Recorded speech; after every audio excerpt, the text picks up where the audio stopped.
Ozdiradigan dori, kokteyl, choy va kofelar.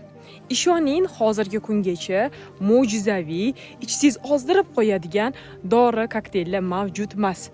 Agar haqiqatda ham shunda ichganning o'zida shunda ozdirib qo'yadigan dori, kokteyller bo'lganda, mashhur yulduzlar, millioner, milliarderlar mana o'sha ozdiradigan dori necha pul bo'lishidan qat'iy nazar millionga,mi, milliardgami sotilsa ham sotib olishardi-da, ichib ozib shu ideal qomatda yurishardi.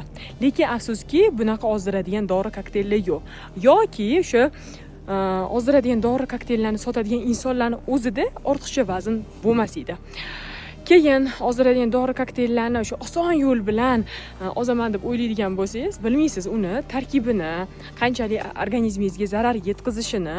Odatda ko'pchilik ozdiradigan dori, kokteyllarni ichganingizdan keyin ichingizni yaxshilab yurg'izadi. Bu bo'lsa tanangizdagi kerakli bo'ladigan vitamin, minerallarni ham yuvib yuboradi. Natijada kuchli yetishmovchiliklar, soch to'kilishi, holsizlik, charchoqlar, kuchli anemiyagacha olib kelishi mumkin. Bu bo'lsa keyinchalik gormonal fonni buzib tashlashiga olib keladi. Xo'p, ikkinchisi bo'lsa, siz ozdiradigan dori, kokteyllarni ichganingizda sifatli ozmaysiz. Ichingiz yurganning hisobiga kilodan ketadi, lekin ob'yomni o'lchaydigan bo'lsangiz, oldin o'sha dorini ichishdan oldin XL razmerda bo'ladigan bo'lsangiz, dorini ichganingizdan keyin ham XL da turaverasiz. Shunchaki ichingiz yurganning hisobiga eng kerakli bo'lgan mushak to'qimingizdan ketadi, yog' to'qimalaringiz shundoligicha qoladi.